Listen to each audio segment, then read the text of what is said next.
آج کا جو ہمارا موضوع ہے وہ ایمان سے ہے، اس کا تعلق عقیدے سے ہے۔ قرآن مجید فرقان حمید کا 10واں پارہ سورہ توبہ اور سورہ توبہ کی آیت نمبر 65، اللہ سبحانہ کریم کا ارشاد لا تعتذروا قد کفرتم بعد ایمانکم۔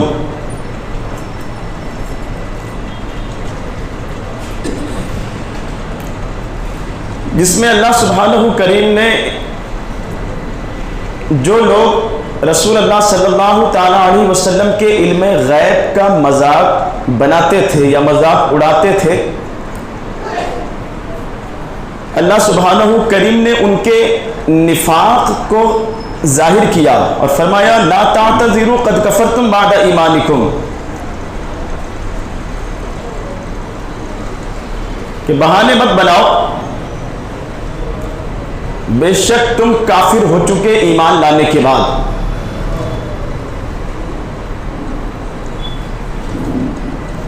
اس آیت کا شان نزول سمجھنے سے پہلے یہ جان لیں کہ علم غیب کیا ہوتا ہے۔ غیب کا مطلب ہوتا ہے چھپی ہوئی بات، یعنی کل کیا ہوگا، آپ میں سے کس نے روزہ رکھا، کس نے نہیں رکھا، کس نے کیا کھایا، کس نے نہیں کھایا، کون کہاں سے آیا ہے، کون کہاں جانے والا ہے، آپ کے دماغ میں کیا چل رہا ہے، ہم مسجد کی چار دیواری کے اندر ہیں، باہر کیا ہو رہا ہے، دیوار کے اس پار کیا ہو رہا ہے، دیوار کے اس پار کیا ہو رہا ہے، آگے اور پیچھے کیا ہو رہا ہے، لوگ کیا کر رہے ہیں۔ تو یہ چھپی ہوئی باتیں ہیں نا، یہ چھپی ہوئی چیزیں ہیں۔ تو غیب کا مطلب ہوتا ہے چھپی ہوئی بات یا چھپی ہوئی شے، اور اس کو جان لینا، اسی کو علم غیب کہا جاتا ہے۔ اہل سنت والجماعت کا یہ عقیدہ ہے، آج سے نہیں صدیوں سے، اور امت کا اس بات پر اجماع ہے۔ امت کا اجماع ہونے سے مطلب یہ ہوتا ہے کہ صحابہ کرام اسی عقیدے پر رہے، تابعین اسی عقیدے پر رہے، تبع تابعین اسی عقیدے پر رہے، صالحین امت اسی عقیدے پر رہے، اولیاء کاملین اسی عقیدے پر رہے، اور امت کا ایک بڑا طبقہ، امت کا ایک بڑا گروہ اسی عقیدے پر ہے۔ تو اس کو کہتے ہیں اجماع امت، یعنی کسی ایک بات پر امت کے بڑے طبقے کا جمع ہونا، متفق ہونا، اس کو کہتے ہیں اجماع امت۔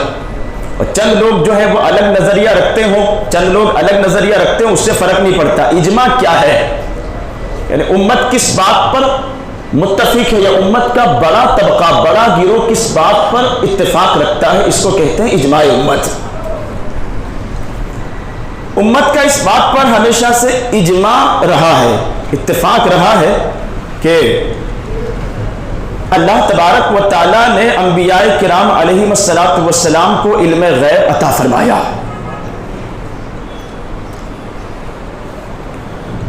انبیاء جو لفظ ہے یہ نبی کی جمع،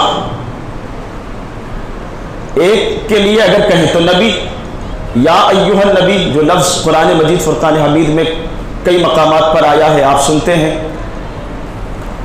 اور انبیاء نبی کی جمع، جب بہت سارے نبیوں کے لیے کہا جائے گا تو انبیاء کرام لفظ آپ سنتے ہیں اکثر، انبیاء کرام علیہم السلام، تو یہ بہت سارے نبیوں کے لیے جب بولا جاتا ہے تو انبیاء کرام کہا جاتا۔ کسی ایک نبی کی اگر بات ہو تو پھر یا ایھا النبی، کہ اے نبی۔ یہ لفظ نبی ہے، لفظ نبی کا ترجمہ ہی ہوتا ہے غیب کی خبر بتانے والا۔ لفظ نبی کا مطلب ہوتا ہے غیب کی خبریں بتانے والا۔ ہمارے پاس یہاں کنز الایمان ہے، دیکھو درود پاک پڑھیں محبت کے ساتھ، جلدی لاؤ، جب تک جو پیچھے بیٹھے ہیں آ جاؤ، آگے آ جاؤ۔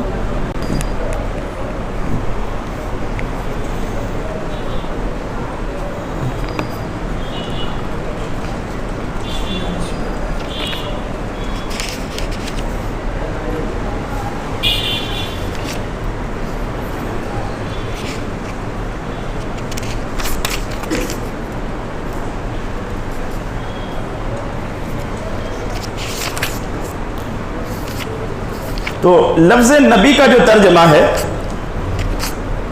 وہ ہوتا ہے غیب کی خبر بتانے والا۔ کنز الایمان شریف میں لفظ نبی کا جہاں بھی ترجمہ کیا گیا ہے وہ کیا گیا ہے اے غیب کی خبریں بتانے والے۔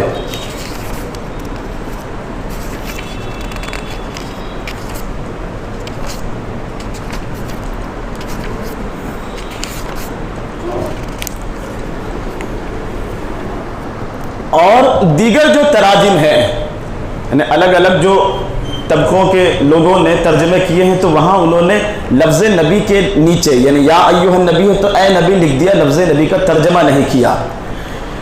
اردو زبان میں جو ڈکشنری کی بھارت میں جو سب سے بڑی جو کتاب ہے فیروز اللغت، فیروز اللغت میں آپ لفظ نبی کا ترجمہ جب سرچ کریں گے نہ ڈھونڈیں گے تو وہاں پر آپ کو ملے گا غیب کی خبر بتانے والا۔ تو اہل سنت والجماعت کا یہ عقیدہ اور نظریہ شروع سے رہا ہے کہ اللہ تبارک و تعالیٰ نے نبیوں اور رسولوں کو علم غیب عطا فرمایا۔ ہاں، اہل سنت والجماعت کو چھوڑ کر جو گروہ باہر نکلے، الگ الگ گروہ، الگ الگ طبقے، الگ الگ فرقے، لفظ فرقہ جب بولا جاتا ہے توجہ سے سنیں، ایمان کا ٹاپک ہے، یہاں آپ کو ہو سکتا ہے کہ بہت زیادہ جو واقعہ سننے میں جو آپ کو مزہ آتا وہ نہ آئے، لیکن اس کا تعلق آپ کے ایمان سے ہے، عقیدے سے۔ لفظ فرقہ جب بولا جاتا ہے، اکثر ایک حدیث آپ سنتے ہیں اللہ کے حبیب علیہ السلام نے فرمایا کہ میری امت 73 فرقوں میں بٹ جائے گی، 73 گروہ میں فرقوں میں بٹ جائے گی، اور پھر حضور نے فرمایا اس میں سے ایک جو ہوگا وہ جنتی ہوگا، وہ ناجی ہوگا یعنی نجات پانے والا، باقی جو 72 ہیں وہ ناری ہوں گے یعنی جہنم میں جانے والے۔ تو اکثر و بیشتر جو لوگ ہیں وہ اہل سنت والجماعت کو بھی ایک فرقہ سمجھتے ہیں۔ یاد رکھیں کہ اہل سنت والجماعت شروع سے ہے، قیامت تک رہے گی انشاءاللہ۔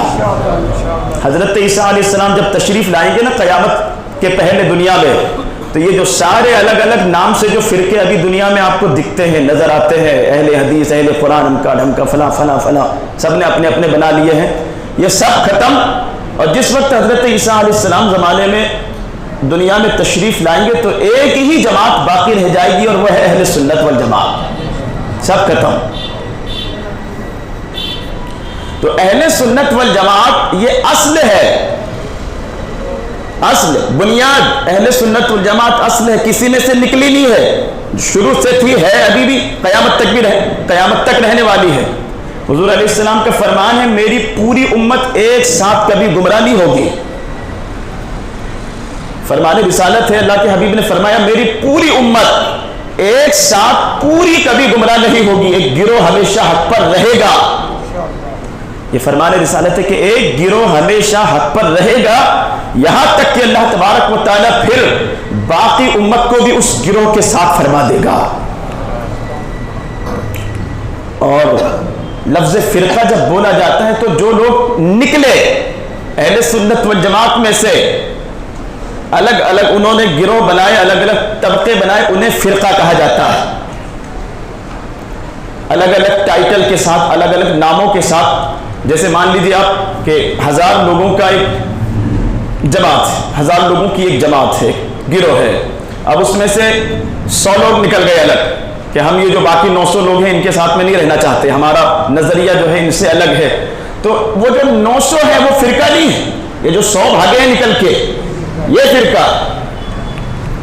اب بچے 900 میں سے پھر باقی 50 لوگوں نے چلو اب ہم بھی نکلتے ہیں ان میں سے، وہ بھاگے الگ نکل کے، انہوں نے اپنا نام کچھ اور رکھ لیا، تو اب وہ جو 850 ہے نا وہ فرقہ نہیں ہے، یہ جو 50 بھاگے ہیں یہ فرقہ ہے۔ تو ایک تو اپنی جگہ پر شروع سے ہے، قیامت تک رہے گا، جو باقی نکل نکل کے بھاگے ہیں وہ فرقے ہیں، وہ 72 حصوں میں بٹیں گے، اور پھر جس کا بھی عقیدہ قرآن کے خلاف ہوگا، جس کا بھی نظریہ احادیث صحیحہ کے خلاف ہوگا وہ گمراہ ہوگا، اور جس کی گمراہی حد کفر تک پہنچے گی تو وہ اسلام سے خارج ہوگا، ایمان سے خارج ہوگا۔ تو علم غیب رسول کی جب بات آتی ہے تو اہل سنت والجماعت کا اس بات پر اتفاق ہے کہ اللہ نے نبیوں کو علم غیب عطا فرمایا، اور اہل سنت والجماعت کو چھوڑ کر جو دیگر طبقے ہیں ان کا نظریہ یہ ہے کہ نبیوں یا رسولوں کو علم غیب نہیں ہوتا۔ اچھا، ایک اور بات، علم غیب کی دو قسمیں ہیں، ایک ہوتا ہے علم غیب ذاتی اور ایک ہوتا ہے عطائی۔ علم غیب ذاتی یعنی کسی سے سیکھا نہیں، کسی نے دیا نہیں، کوئی سورس نہیں تھا اس کو حاصل کرنے کا، تو جو علم غیب ذاتی ہے وہ صرف اللہ کے لیے، ذاتی جو ہے وہ صرف اللہ کے لیے۔ اور ہم جب نبیوں یا رسولوں کی بات کرتے ہیں کہ ان کو علم غیب دیا گیا تو وہ علم غیب عطائی، اللہ نے عطا فرمایا، اور جب اللہ نے عطا فرمایا تو جھگڑا کس بات کا؟ ہاں، ارے جب ہم کھلا کہہ رہے ہیں کہ اللہ نے عطا فرمایا، اللہ کا جو علم غیب ہے اس کو کسی نے عطا نہیں فرمایا، وہ اس کی اپنی شان، وہ اس کا علم ہے۔ لیکن جب نبیوں کی بات ہوتی ہے، رسولوں کی بات ہوتی ہے، فرشتوں کی بات ہوتی ہے، ولیوں کی بات ہوتی ہے، تو ان کے لیے جب ہم علم غیب کی بات کرتے ہیں تو اس کا سیدھا سیدھا مطلب کیا ہوتا ہے؟ ان کو اللہ نے عطا فرمایا۔ جب عطائی علم غیب کی بات ہو تو اس میں پھر شرک کہاں سے آیا؟ جب صاحب کہہ رہے ہیں اللہ نے عطا فرمایا تو اس میں شرک کہاں سے آیا؟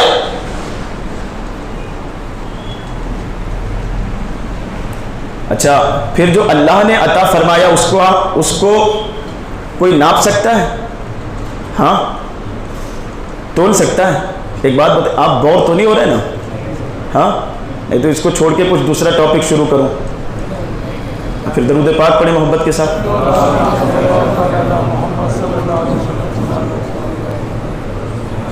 مولانا صلی وسلم دائما ابدا علی حبیبک خیر الخلق کلہم۔ پھر جو اللہ نے اپنے نبیوں یا رسولوں کو جو علم غیب عطا فرمایا اور انبیاء کرام کے صدقے ان کی امت کے صالحین کو ملا،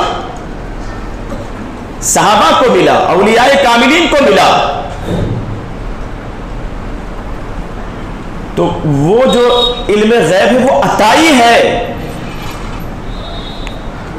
صالحین کو کیسے؟ حضرت سیدنا صدیق اکبر رضی اللہ تعالی عنہ نے اپنے وصال سے پہلے، انتقال سے پہلے، جو ان کی بیٹی حضور کی اہلیہ بھی ام المومنین سیدہ عائشہ صدیقہ رضی اللہ تعالی عنہا سے فرمایا کہ یہ جو میرا ٹوٹل مال ہے یہ تم اتنے بھائی بہن ہو آپس میں اس کو میرے وصال کے بعد تقسیم کر لینا۔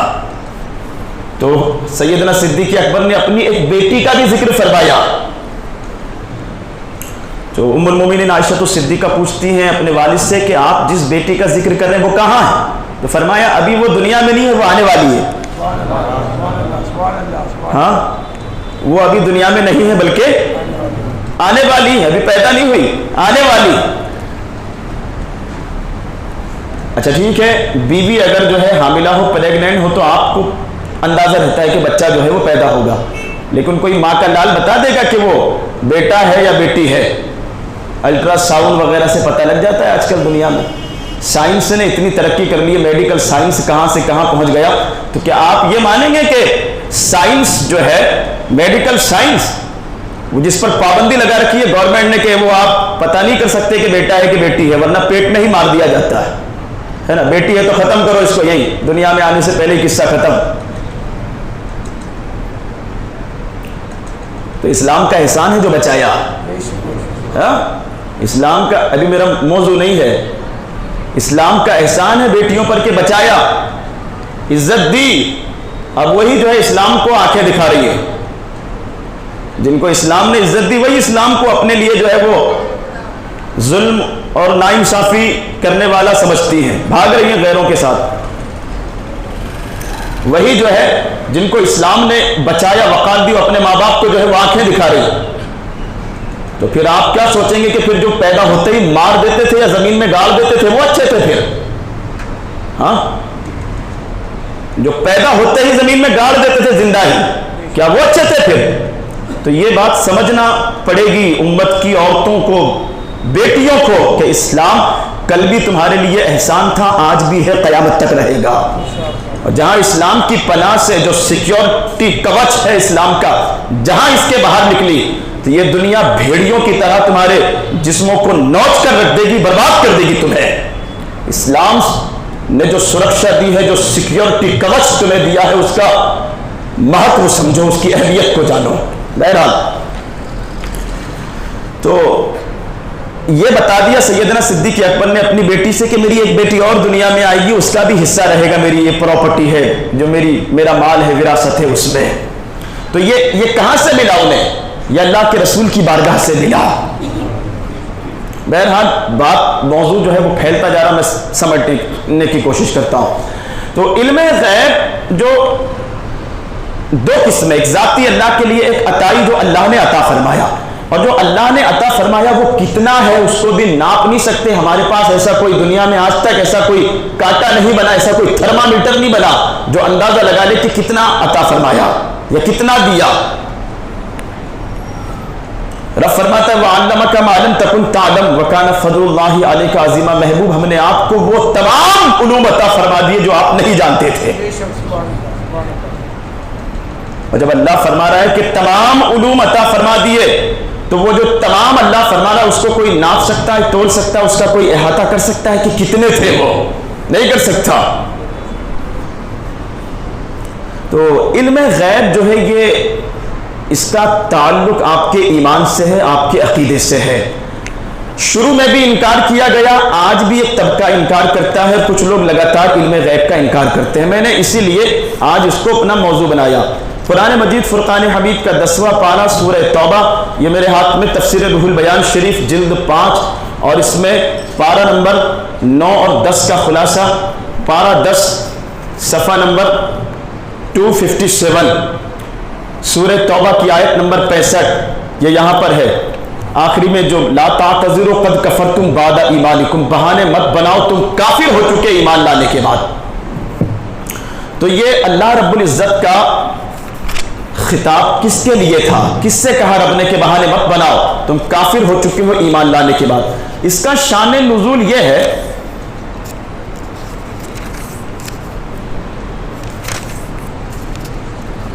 غزوہ تبوک کے موقع پر، ایک لڑائی ہوئی تبوک کے مقام پر، تو غزوہ تبوک کے موقع پر ایمان والوں کے ساتھ ساتھ منافقین بھی جو ہے وہ شامل تھے۔ جو چھپا ہوا ٹولہ تھا نا مدینے میں منافقین کا، وہ بھی شامل تھا مسلمانوں کے ساتھ میں۔ تو اب یہ 3 گروہ میں بٹے الگ الگ، اور اس میں سے جو 2 گروہ تھے وہ رسول اللہ صلی اللہ تعالی علیہ وسلم کے علم غیب کا مذاق بنا رہے تھے۔ حضور علیہ السلام کے علم غیب کا مذاق، وہ کہتے تھے آقا علیہ الصلوۃ والسلام نے صحابہ کو بشارت دی تھی، خوشخبری سنائی تھی کہ ان قریب جو ہے مسلمان وہ روم پر غالب آ جائیں گے، جو اس وقت کی سپر پاور طاقت تھی۔ یہ پیشن گوئی تھی حضور علیہ السلام کی طرف سے۔ تو اس بات کو لے کر منافقین نے مذاق بنایا کہ دیکھو ان کا خیال ہے، یعنی مسلمانوں کے پیغمبر کا، کہ یہ روم پر غالب آ جائیں گے۔ تو ایک گروہ اس طریقے سے مذاق بناتا تھا، اور ایک جو گروہ تھا وہ کچھ بولتا نہیں تھا، لیکن وہ سن کر جو ہے وہ خوش ہوتا تھا۔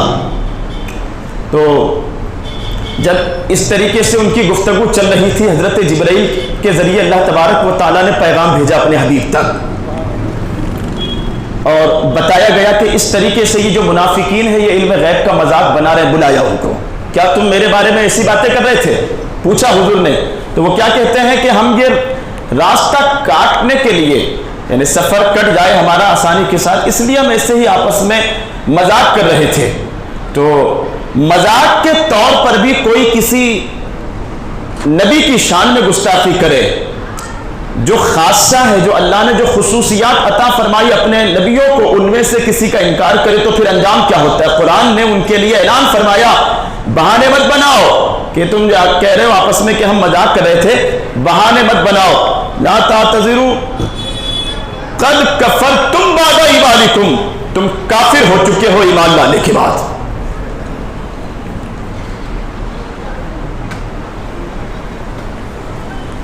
تو اس سے سمجھ میں آیا کہ جو اللہ کے حبیب صلی اللہ تعالی علیہ وسلم کے علم غیب عطائی کا جو قرآن سے ثابت ہے اس کا انکار کرے تو پھر جو پہلے کر رہے تھے مذاق بنا رہے تھے ان پر ڈائریکٹ جو ہے اللہ تبارک و تعالیٰ نے باہر کیا ان کو اسلام سے. نکلو یہاں سے, بہانے مت بناؤ. ابھی بھی کچھ لوگ کرتے ہیں, ان کی کتابوں میں جو ہے اس طرح کا مواد جو ہے لٹریچر بھرا پڑا. اسماعیل دہلوی جو ہے تبلیغی جماعت کے بانی, وہ پیشوا تقویت الایمان نامی کتاب میں لکھتے ہیں کہ حضور کو پیٹھ کے پیچھے کی خبر نہیں. ہاں, پیٹھ کے پیچھے کی خبر نہیں. کچھ لوگ جو ہے وہ اہل سنت والجماعت کا دیگر فرقوں کے ساتھ میں وہ جو جھگڑا ہے نا اس کو سمجھتے ہیں کہ یہ لنگر, نیاز, فاتحہ, درود, سلام, قیام یہ اس کا جھگڑا ہے. یا کچھ لوگ کہتے ہیں یہ مولانا لوگوں کا آپس کا جھگڑا ہے. مولانا لوگوں کا آپس کا کیا جھگڑا ہے؟ معاملہ جو ہے ایمان اور عقیدے کا ہے. جھگڑا سلام, قیام, فاتحہ, نیاز کوئی سنی نہ کرے. ابھی سلام چلتا ہے صبح فجر میں, جن کو رکنا ہوتا ہے رکتے ہیں, بہت سارے چلے جاتے ہیں, نہیں پڑھتے ہیں. لنگر جو ہے جن کو کرنا ہوتا ہے کرتے ہیں, جن کو نہیں کرنا ہوتا نہیں کرتے ہیں. فاتحہ جن کو دلانی ہوتی دلاتے ہیں, جن کو نہیں دلانا نہیں دلاتے ہیں. تو جو لوگ نہیں کرتے کیا وہ اہل سنت والجماعت سے نکل جائیں گے؟ نہیں, وہ رہیں گے. ہاں, جو اس کو غلط کہیں گے, اس پر حرام کا فتویٰ لگائیں گے, شرک کا فتویٰ لگائیں گے, وہ ضرور اہل سنت والجماعت سے نکل جائیں گے. ایک واقعہ سنا کر میں اپنی بات مکمل کروں گا. اللہ تبارک و تعالیٰ قرآن مجید میں ایک جگہ ارشاد فرماتا ہے وَمَا كَانَ اللَّهُ لِيُطْلِعَكُمْ عَلَى الْغَيْبِ وَلَكِنَّ اللَّهَ يَجْتَبِي بِرُسُلِهِ مَن يَشَاءُ. یہ پارہ 4 سورہ آل عمران کی آیت نمبر 179 کہ اللہ کی یہ شان نہیں ہے کہ اے لوگوں عام لوگوں تمہیں غیب کا علم دے. ہاں, اللہ چن لیتا ہے اپنے رسولوں میں سے جسے چاہے, یعنی اپنے رسولوں کو علم غیب عطا فرماتا ہے. اس آیت کا شان نزول یہ ہے, امام شہاب الدین احمد بن علی المعروف ابن حجر اسقلانی رضی اللہ تعالیٰ عنہ کہتے ہیں کہ رسول اللہ صلی اللہ تعالیٰ علیہ وسلم نے صحابہ سے فرمایا میری امت مجھ پر ایسے پیش کی گئی جیسے حضرت آدم کی اولاد ان پر پیش کی گئی تھی. یعنی ساری امت حضور فرماتے میرے سامنے حاضر کی گئی, پیش کی گئی. تو حضور فرماتے میں نے جان لیا قیامت تک کون کون ایمان لائیں گے اور کون کون ایمان نہیں لائیں گے. حضور فرماتے ہیں ساری امت پیش کی گئی تو میں نے جان لیا کہ کون کون لوگ مجھ پر ایمان لائیں گے اور کون کون ایمان نہیں لائیں گے. تو یہ علم غیب ہے کہ نہیں؟ ہاں, ابھی جو لوگ دنیا میں آئے نہیں تھے, جو قیامت تک پیدا ہوں گے, حضور فرماتے ہیں میں ان کے بھی بارے میں جانتا ہوں کہ کون کون مجھ پر ایمان لائے گا اور کون نہیں لائے گا. مثنوی شریف میں ایک واقعہ ہے, فجر کی نماز ہوئی, صحابہ کا مجمع تھا.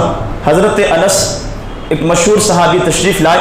حضور نے پوچھا کس حال میں تم نے صبح کی؟ کہتے ہیں یا رسول اللہ میں اس حال میں اٹھا ہوں کہ میرا ایمان سلامت ہے. فرمایا ایمان کے باغ کی کلیاں کھلی ہے تو کوئی نشانی ہے اس کی؟ کہتے ہیں یا رسول اللہ صلی اللہ تعالیٰ علیہ وسلم میں آپ کی عطا سے اے اللہ کے حبیب علیہ السلام جانتا ہوں کہ کون جنت میں جائے گا اور کون جہنم میں جائے گا. اور پھر پوچھتے ہیں یا رسول اللہ اگر آپ کا حکم ہو تو نام لے کر بتا دوں کہ کون کون جنتی اور کون کون جہنمی ہے. یہ حضور کے غلاموں کا علم ہے. ہاں, یہ غلاموں کی شان ہے تو پھر آقا کی شان کیا ہوگی؟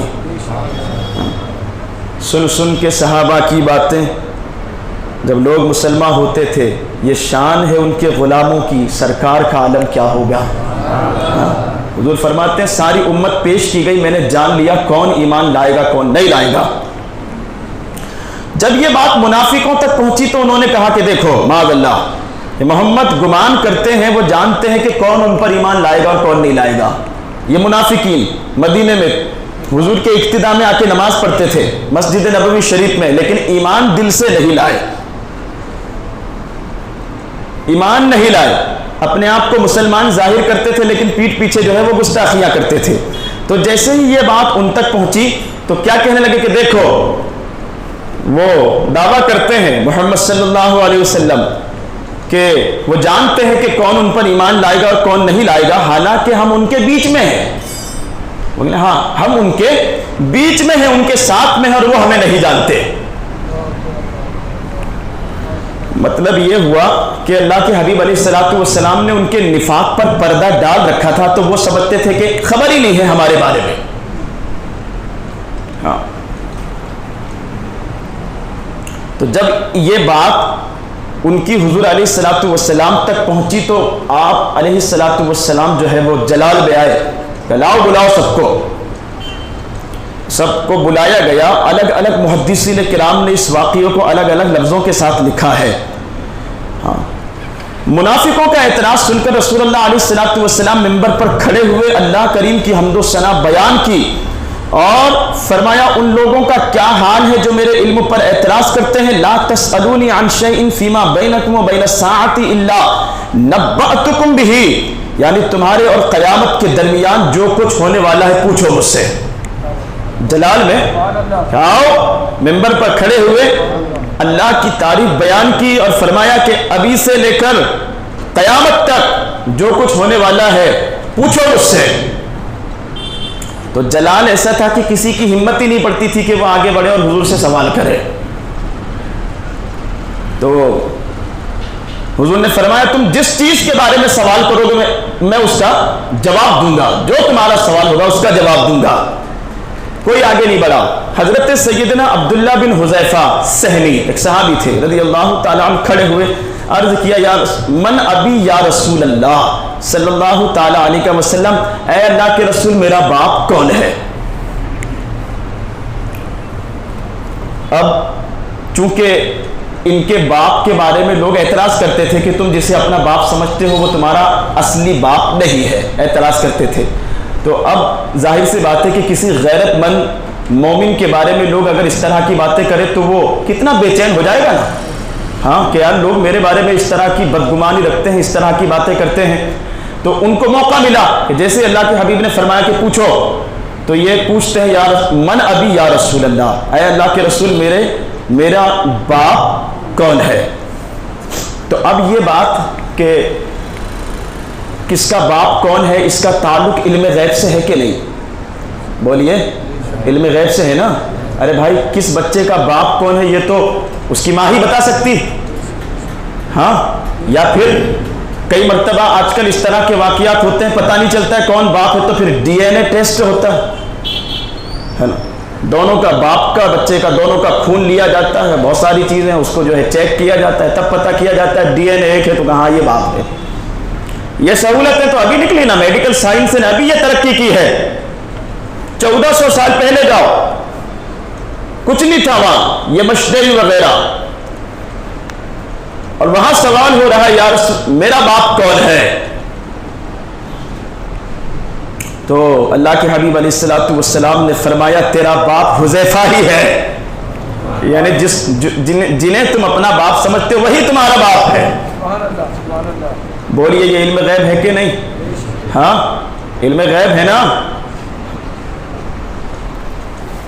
اعتراض کرنے والے جو ہیں وہ سمجھتے ہیں کہ اعتراض کر کے ہم نے بڑا تیر مارا ہے، وہ تمہیں بھی جانتے ہیں، تمہارے باپ داداؤں کو بھی جانتے ہیں، تمہاری نسلوں کو بھی جانتے ہیں، تم میں سے کون کون جنت میں جائے گا وہ بھی جانتے ہیں، اور کون کون جہنم میں جائے گا وہ بھی جانتے ہیں۔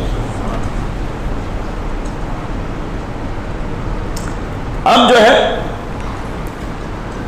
حضرت سیدنا فاروق اعظم رضی اللہ تعالی عنہ نے جب جلال دیکھا حضور کا تو پیروں کو پکڑ لیا ہے، یا رسول اللہ رضیت باللہ ربا وبالاسلام دینا وبمحمد صلی اللہ تعالی علیہ وسلم نبیا ورسولا۔ اے اللہ کے حبیب صلی اللہ تعالی علیہ وسلم ہم اللہ کے رب ہونے پر راضی ہیں، رضیت باللہ ربا وبالاسلام دینا، آپ کے ذریعے ہمیں جو دین ملا جو اسلام ملا ہم اسلام پر راضی ہیں، وبمحمد صلی اللہ تعالی علیہ وسلم نبیا ورسولا، اے اللہ کے حبیب صلی اللہ تعالی علیہ وسلم آپ ہمارے آقا ہیں، آپ ہمارے رہبر ہیں، ہم اس بات پر راضی ہیں۔ جو لوگوں نے اعتراض کیے تھے اے اللہ کے حبیب صلی اللہ تعالی علیہ وسلم آپ اپنے جلال کو کم کریں، غصے کو کم کریں، ممبر سے نیچے تشریف لے آئیں۔ اس پر اللہ تبارک و تعالیٰ نے یہ اب حضرت عمر کی ریکویسٹ اور گزارش کے بعد پھر اللہ کے حبیب علیہ السلام نے لوگوں سے مخاطب ہو کر کہا فہل انتم منتہون، اور کسی کا کوئی سوال ہے؟ باز آئے کہ نہیں تم اپنی حرکتوں سے، اپنی غلطی سے؟ فہل انتم منتہون، کیا تم باز نہیں آئے؟ اب کوئی اور سوال ہے کسی کا، اور کوئی اعتراض ہے کسی کا؟ تو اس طریقے سے 2-3 مرتبہ فرمایا، کسی نے جواب نہیں دیا۔ پھر حضور علیہ السلام نیچے تشریف لائے، اور اللہ تبارک و تعالیٰ نے قرآن مجید برہان رشید کی یہ آیت نازل فرمائی وَعَلَّمَكَ مَا لَمْ تَكُنْ تَعْلَمْ وَكَانَ فَضْلُ اللَّهِ عَلَيْكَ عَظِيمًا، پارہ 5 سورہ نساء آیت نمبر 133۔ تمہیں سکھا دیا، رب فرماتا ہے آپ کو سکھا دیا جو کچھ نہیں جانتے تھے، اور یہ آپ پر اللہ کا بہت بڑا فضل ہے۔ تو یہ عظیم ٹاپک ہے، بڑا موضوع ہے۔ اللہ سبحانہ کریم نے اپنے حبیب علیہ الصلاۃ والسلام اور دیگر انبیاء کرام اور رسولان اعظام علیہم الصلاۃ والسلام کو علم غیب عطا فرمایا، اور ان کے توسل سے ان کے غلاموں کو بھی حاصل ہوا۔ ہاں، حضرت خواجہ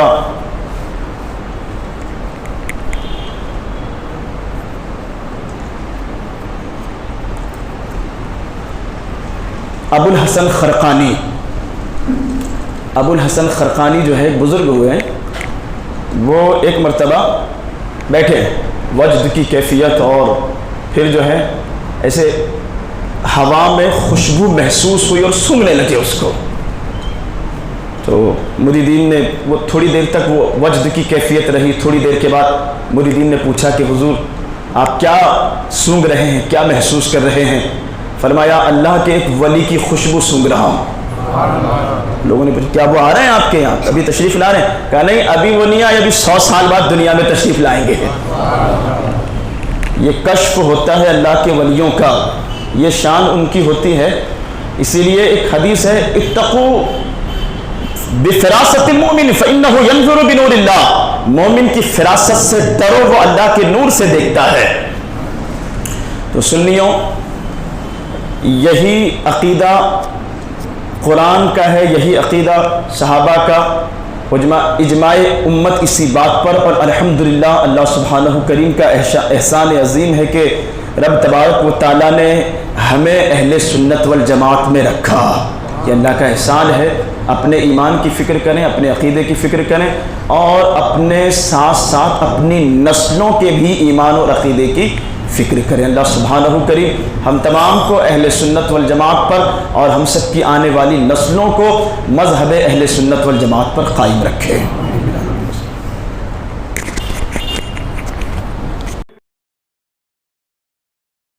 اس ویڈیو کو شیئر ضرور کیجیے، ہو سکتا ہے آپ کے ایک شیئر سے یہ بات کسی کے دل میں اتر جائے۔